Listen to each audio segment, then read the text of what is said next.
அனைவருக்கும் வணக்கம். இன்றைக்கி நம்ம என்ன டாபிக் பார்க்க போகிறோம் அப்படின்னா, நேஷ்னல் எஜுகேஷன் பாலிசி 2020 பற்றி பார்க்க போகிறோம். டிராஃப்ட் டாக்குமெண்ட் வந்து லாஸ்ட் இயர் ரிலீஸ் பண்ணியிருந்தாங்க. இப்போ ஃபைனல் டாக்குமெண்ட்டே வந்துடுச்சு. சரி, இதில் என்ன ப்ளஸ் என்ன மைனஸ் அப்படின்னு பார்க்கலாம். ஓகே, ஃபஸ்ட்டு டீட்டெயில்ஸ்குள்ளே போகிறதுக்கு முன்னாடி இப்போ இந்த எஜுகேஷன் பாலிசி தேவையான்னு கேட்டிங்கன்னா, நான் கண்டிப்பாக தேவைன்னு தான் சொல்லுவேன். ஏன்னா நம்ம இப்போ இருக்கக்கூடிய எஜுகேஷன் சிஸ்டத்தை வச்சு பார்க்கும்போது 34 வருஷமாக இதில் எந்த மாற்றமே வரல. அப்படி பார்க்கும்போது கண்டிப்பாக இந்த நியூ எஜுகேஷன் பாலிசி தேவை தான்.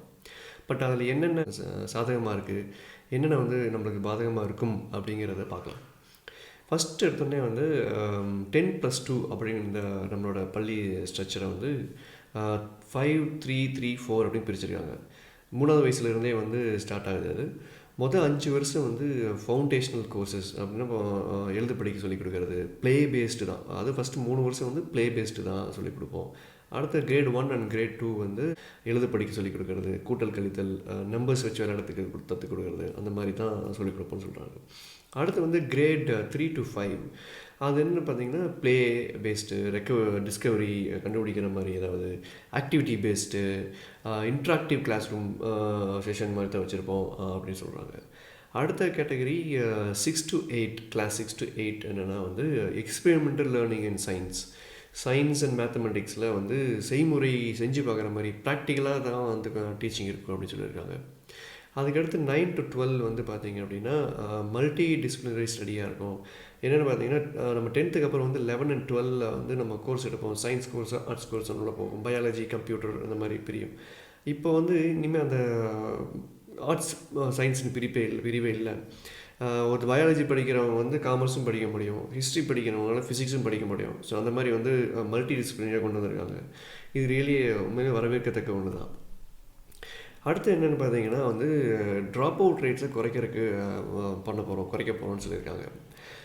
ட்ராப் அவுட் ரேட் எப்படி கால்குலேட் பண்ணுறாங்க அப்படின்னா கிராஸ் என்ரோல்மெண்ட் ரேஷியோ அப்படின்னு ஒரு ஃபார்முலா. அது என்ன அப்படின்னா வந்து ஒரு ஏஜ் குரூப்பில் எத்தனை குழந்தைங்க இருக்காங்க, அது எத்தனை குழந்தை படிக்கிறாங்க. ஃபார் எக்ஸாம்பிள் 100 குழந்தைங்க இருக்காங்க அந்த ஏஜ் குரூப்பில் அப்படின்னா அதில் 90 குழந்தை படிக்கிறாங்க அப்படின்னா 90%. ஸோ இந்தியாவோட ஆவரேஜ் அங்கே 2019 பெரிய கிராஸ் ஜிஆர் பார்த்திங்க அப்படின்னா 90, 79, 56 டிஃப்ரெண்ட் ஏஜ் குரூப்புக்கு இருக்குது. இதெல்லாம் வந்து 2030 படி வந்து வீல் அச்சீவ் 100% அப்படின்னு சொல்லியிருக்காங்க. 12th அப்புறம் இருக்கிற ஜிஆர் பார்த்திங்கன்னா 12th முடிச்சுட்டு காலேஜுக்கு போகிறாங்க பார்த்திங்கன்னா இந்தியாவோட ஆவரேஜ் 26.3 தான் இருக்குது. அதை வந்து 2035 போது வந்து நான் 50% அச்சீவ் பண்ணிடணும்னு சொல்லியிருக்காங்க.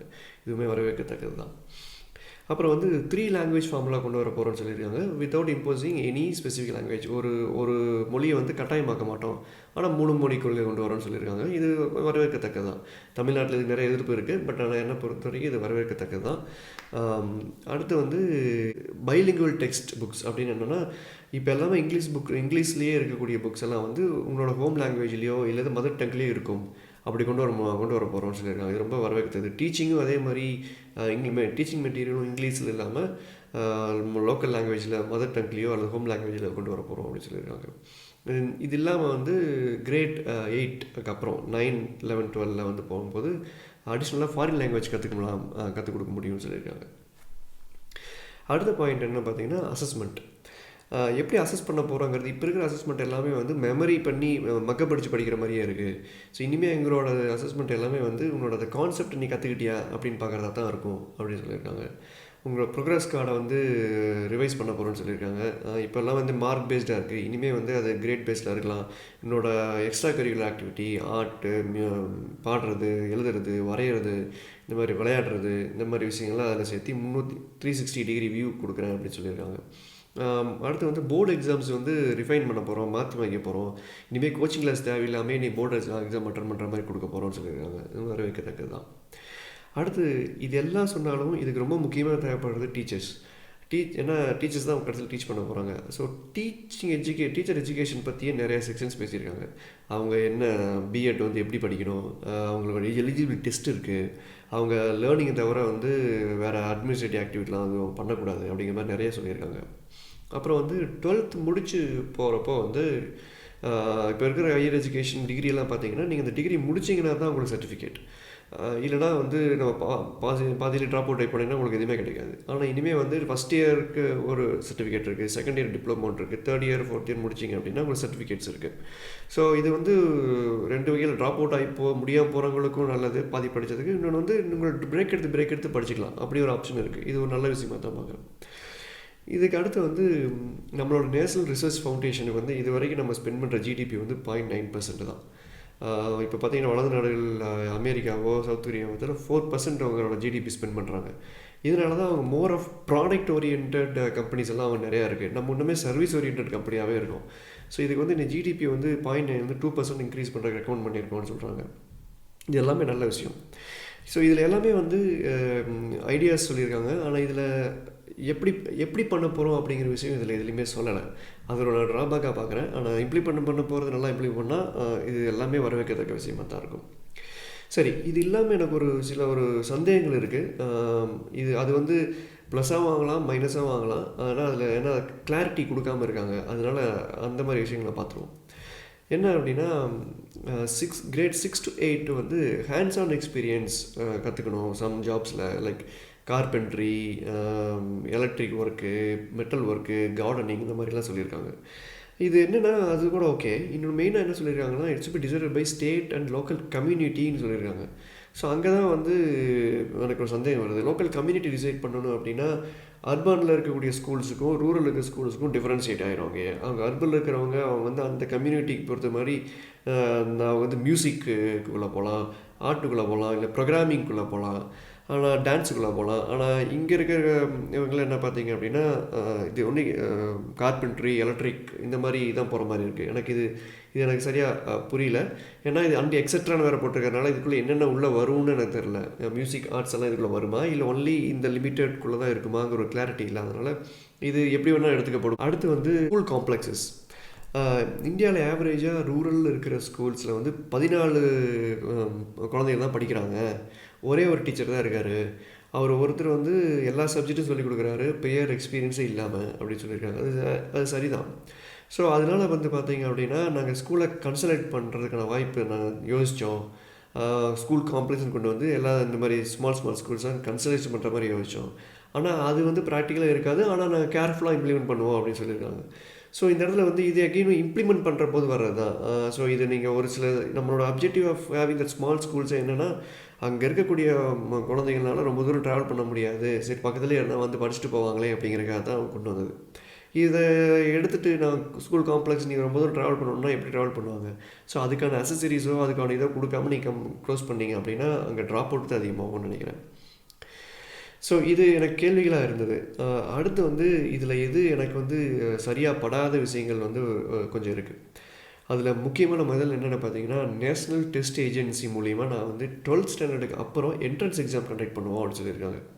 இந்த என்ட்ரன்ஸ் எக்ஸாமே வந்து இனிமேல் எந்த காலேஜுக்குள்ளே போகிறதுக்கும் யூஸ் பண்ணிக்கலாம் அப்படின்னு சொல்லியிருக்காங்க. ஸோ இது ஒரு என்ட்ரன்ஸ் எக்ஸாமா இல்லை மல்டிபிள் என்ட்ரன்ஸ் எக்ஸாமான்னு தெரில. ஆனால் மல்டிபிளாக தான் இருக்கணும். ஏன்னா டாக்டருக்கு ஒன்று, இன்ஜினியரிங் ஒன்று, ஆர்ட்ஸுக்கு ஒன்று தான் பிரிப்பாங்கன்னு நினைக்கிறேன். ஸோ ஆனால் எனக்கு 12th வந்து நம்ம இவ்வளோ ரிஃபார்ம் பண்ணி இவ்வளோ 12th ஸ்டாண்டர்டுக்கு நம்ம கொண்டு வந்துட்டோம். அங்கே ஒரு போர்டு எக்ஸாம் வச்சுட்டோம். அப்படி இருக்கும்போது மறுபடியும் அதுக்கப்புறம் இன்னொரு எக்ஸாம் வச்சோம் அப்படின்னா நம்ம என்ன அச்சீவ் பண்ண ட்ரை பண்ணுறோன்னு தெரியல. இப்போ 12th வந்து நம்ம கோச்சிங் கிளாஸ் இல்லாமல் தான் 12th போர்டு எக்ஸாமை நான் வந்து வடிவமைச்சிருக்கேன்னு சொல்கிறோம். ஆனால் நீங்கள் இந்த மாதிரி ஒரு என்ட்ரன்ஸ் எக்ஸாம் கொண்டு வந்தீங்கன்னா ஆட்டோமேட்டிக்காக கோச்சிங் கிளாஸ் வந்துடும். இப்போ நீங்கள் அது நீட்டே வந்து கிளியர் எக்ஸாம்பிள் தான் எடுத்துக்க முடியும். நீட் வந்ததுக்கப்புறம் பார்த்தீங்க அப்படின்னா ஃபஸ்ட் இயர்லேருந்து இப்போ 4 வருஷம் ஆச்சு. இப்போ பார்த்தீங்கன்னா உள்ள நீட் செலக்ட் ஆகி போகிறோம் எல்லாமே வந்து மல்டிபிள் டைம்ஸ் நீட்டை அந்த கோர்ஸ் படித்து கோச்சிங் கிளாஸ் போய் மல்டிபிள் டைம்ஸ் நீட்டை அட்டன் பண்ணவங்க தான் நீட்டுக்குள்ளே டாக்டராக போயிருக்காங்க. ஃபஸ்ட் டைம் அட்டன் பண்ணவங்க ஃபஸ்ட் டைம் எழுதி போனவங்களோடது குறைஞ்சிருச்சு. அது அவங்களோட தவறு இல்லை, ஃபஸ்ட் டைம் எழுதினவங்களோட தவறாக இருக்காது. ஏன்னா மல்டிபிள் டைம்ஸ் எழுதும்போது அவங்க வந்து இம்ப்ரூவ் ஆகி ஃபஸ்ட் டைம் எழுதுறவங்க அதிகமாக போயிடுறாங்க. ஸோ இது அப்போ வந்து எனக்கு கோச்சிங் கிளாஸுக்கு போகிறதுக்கு பணமும் எனக்கு நேரமும் இருந்துச்சு அப்படின்னா என்னால் என்ட்ரன்ஸ் டெஸ்ட் ஈஸியாக பாஸ் பண்ண முடியும். எனக்கு பணமும் நேரமும் இல்லைனா என்ட்ரன்ஸ் எக்ஸாம் பாஸ் பண்ண முடியாது. அப்போ இது எப்படி பணம் இருக்கிறவங்க படிச்சுக்கலாம், பணம் இல்லாதவங்க வந்து வேறு வேலைக்கு போ அப்படின்னு சொல்கிற மாதிரி தான் இருக்குது. ஸோ இதில் வந்து நம்ம அதில் முக்கியமாக ஜிஆரை வந்து நான் இம்ப்ரூவ் பண்ண போகிறேன் 26.3லேருந்து 50 கொண்டு போகிறேன்னு சொல்லிட்டு இப்படி ஒரு என்ட்ரன்ஸ் டெஸ்ட் வச்சா உங்களோட ஜிஆர் குறைய தானே செய்யும், எப்படி இன்க்ரீஸ் ஆகும்? ஸோ இதில் இன்னொரு இன்ஃபர்மேஷன் இதில் பார்க்க வேண்டியது என்ன அப்படின்னா, நம்ம தமிழ்நாட்டோட 2019 GAR is 49%. It is third in the country. Sikkim 53, Punjab 50, Tamil Nadu 49. அடுத்தது எல்லாமே 30s தான் இருக்குது. கர்நாடகா வந்து 28 இருக்குது, குஜராத் 20 தான் இருக்குது. அடுத்த போர்டு எக்ஸாம்ஸ் பார்த்தீங்க அப்படின்னா 3, 5, 8 கிரேட்ஸ்க்கெல்லாம் போர்டு எக்ஸாம்னு சொல்லியிருக்காங்க. அவங்க போர்டு எக்ஸாம் வந்து நான் வந்து கோர் கான்செப்ட் தான் செக் பண்ண போகிறேன், என்னோட வந்து மனப்பாடம் பண்ணி எழுதுகிற மாதிரி இருக்காதுன்னு சொல்லியிருக்காங்க. அதே சமயத்தில் இந்த போர்டு எக்ஸாம் வந்து என்னோடய டெவலப்மெண்ட் பர்பஸ் தான் யூஸ் பண்ணிப்பேன் எஜுகேஷனை, நான் இது குழந்தைகளை அசஸ் பண்ணுறதுக்கு யூஸ் பண்ணிக்க மாட்டேன்னு சொல்லியிருக்காங்க. ஆனால் நாளடைவில் வந்து உங்களோட டெவலப்மெண்ட் சரியாக இல்லை அப்படின்னா, அது குழந்தைகளோட மார்க் வச்சு தான் மெஷர் பண்ண போகிறீங்க அப்படின்னா, அது டீச்சர்ஸ் கடைசியில் என்ன பண்ணுவாங்க, குழந்தைகளை படிக்க வைப்பாங்க. அவங்க வந்து ஃபோர்ஸ் பண்ணுவாங்க, இதை வந்து நீ இதை மட்டும் படிச்சுட்டு போனால் போதும்னு சொல்லுவாங்க. ஸோ நம்மளோட பர்பஸே சால்வ் ஆகாமல் போயிடும். நம்மளோட பர்பஸே வந்து ப்ராக்டிக்கல் பேஸ்ட் எஜுகேஷன் மக்கப் பண்ணணும்னு போயிட்டு இந்த மாதிரி எக்ஸாம் வச்சு அசஸ் பண்ணுறன்னும் போது அந்த ப்ரெஷர்னாலையும் அந்த பர்பஸை சால்வ் ஆகாது. அதே மாதிரி பேரண்ட்ஸும் வந்து ப்ரெஷர் போட்டு குழந்தைகள் தான் கடைசியில் ப்ரெஷர் அதிகமாகும். இங்கே ட்ராப் அவுட்டும் வந்து அதிகமாகும். இதுக்கு பதிலாக வந்து அவங்களோட டே டு டே வந்து அசஸ்மெண்ட்ஸ்லேயே வந்து எப்படி இருக்காங்க அப்படின்ற ஒரு ஃபீட்பேக்கோ இல்லை டெய்லி கிளாஸ் டெஸ்ட்டோ அந்த மாதிரி ஏதோ வச்சு வந்து அசஸ் பண்ணிட்டு போயிடலாம். 3 லாங்குவேஜ் ஃபார்மில் கொண்டு வந்ததில் பார்த்தீங்கன்னா 3rd லாங்குவேஜ் மேண்டட்ரியாக இருக்குது, அது ஆப்ஷன் கிடையாது. ஸோ மேண்டட்ரியாக நீ ஒரு லாங்குவேஜ் செலக்ட் பண்ணியே ஆகணும். அது எல்லாம் சொல்கிற மாதிரி அது எந்த லாங்குவேஜாக இருக்கும் அப்படிங்கிறது ஐ திங்க் எல்லாத்துக்குமே தெரியும். ஏன்னா ப்ரிடாமன்ட்லி ஒரு குரூப்பில் வந்து 40 பேர் இருக்காங்கன்னா ஒரு 30 பேர் எடுக்கிற லாங்குவேஜுக்கு தான் வந்து ஓகே எல்லோரும் இதே எடுத்துக்கோப்பா அப்படி தான் சொல்லுவாங்க. அந்த 10 பேர் எடுத்துருக்கிறது வேரியஸ் லாங்குவேஜ் இருந்துச்சுன்னா அதை எடுத்துக்க வேண்டாம்னு சொல்லுவாங்க. ஸோ ப்ரிடாமன்ட்லி வந்து யார் அதிகமான லாங்குவேஜ் ஒரு லாங்குவேஜ் செலக்ட் பண்ணுறாங்களோ அதை கற்றுக்கிற மாதிரி போயிடும். ஸோ இன்டைரக்ட்லி வந்து இது ஒரு இந்த 10 பேர்த்துக்கு இம்போசிஷன் தானே, அவங்க இந்த லாங்குவேஜ் வேணும்னு நினைக்கிறவங்க இம்போசிஷன் தான், எந்த லாங்குவேஜ்னாலும் இருக்கலாம். ஸோ அப்படி பார்க்கும்போது இது ஒரு மேண்டட்ரின்னு சொன்னது வந்து சரியாக படலை. இன்னொன்று வந்து இந்த டாக்குமெண்ட்டில் சான்ஸ்கிரிட்டை பற்றி பெருசாக ஒரு மார்க்கெட்டிங் மாதிரி பேசியிருக்காங்க. Sanskrit education system, Sanskrit and other Asian languages like Tamil, Telugu, மலையாளம்னு சொல்லியிருக்காங்க. எதுக்கு சான்ஸ்கிரிட்டை வந்து அவ்வளோதான் இம்பார்ட்டன்ஸ் கொடுக்குறாங்கன்னு புரியல. அடுத்து வந்து பட்ஜெட். இது வரைக்கும் இந்த நம்மளோட எஜுகேஷன் பாலிசிலேயே என்ன சொன்னோம்னா 6% பட்ஜெட் ஜிடிபி தான் கொடுக்கணும்னு சொல்லியிருக்கோம். ஆனால் இது போன வருஷம் அலோகேட் பண்ணது பார்த்திங்கன்னா 4.43 தான் அலோகேட் பண்ணியிருக்காங்க. ஆனால் வந்து இவ்வளோதும் ரிஃபார்ம்ஸ் பேசியிருக்கோம். நம்ம டீச்சரோட எஜுகேஷன்லேருந்து ஸ்கூல் காம்ப்ளெக்ஸ்லேருந்து எல்லாம் நம்ம எஜுகேஷன் ரிஃபார்ம்ஸ் பேசியிருக்கோம். ஸோ ஈவன் தென் அப்படி இருக்கும்போதும் வந்து 6% ஜிடிபி தான் வந்து அலோகேட் பண்ணியிருக்காங்க. அது 10 எனக்கு தெரியல. 6% ஜிடிபி வச்சுட்டு இது எல்லாத்தையும் நம்ம அச்சீவ் பண்ண முடியுமான்னு தெரியல. என்னோடய ஃபைனல் கன்க்ளூஷன் என்னென்னா, நிறையா வெல்கமிங் பாயிண்ட்ஸ் இருக்குது. ஸ்டார்டிங் ஃப்ரம் டீச்சரோட இம்ப்ரூவ்மெண்ட்லேருந்து ப்ளே பேஸ்டோ எக்ஸ்பீரியன்ஸ் பேஸ்ட் எஜுகேஷன்லேருந்து போர்டு எக்ஸாம்ஸ் வந்து only for checking the core கான்செப்ட்லேருந்து நிறையா நல்ல விஷயங்கள் இருக்குது. ஆனால் ஒரு ரொம்ப அலாரமிங்கான எனக்கு ஒன்று என்ன தோணுது அப்படின்னா, entrance test after 12th standard, அந்த என்ட்ரன்ஸ் டெஸ்ட்னால நிறையா பேர் ட்ராப் அவுட் ஆகிறதுக்கான வாய்ப்பு இருக்குது. பணம் இருக்கிறவங்க என்ட்ரன்ஸ் டெஸ்ட் கிளியர் பண்ண முடியும், பணம் இல்லாதவங்க என்ட்ரன்ஸ் டெஸ்ட்டை கிளியர் பண்ண முடியாதுங்கிற சுச்சுவேஷன் வரும் அப்படின்னு எனக்கு தோணுது. அடுத்து வந்து நீ சொன்ன மாதிரி எல்லா ரிஃபார்ம்ஸும் எல்லாம் ஐடியாவாக இருக்குது. இதெல்லாம் எப்படி இம்ப்ளிமெண்ட் பண்ண போகிறாங்கன்னு தெரில. அது இம்ப்ளிமெண்ட் பண்ண போகிறத வச்சு தான் வந்து நம்ம அதில் நல்ல விஷயம், அது ரியல் பெனிஃபிட்டே வரும் அப்படின்னு நினைக்கிறேன். நன்றி, வணக்கம்.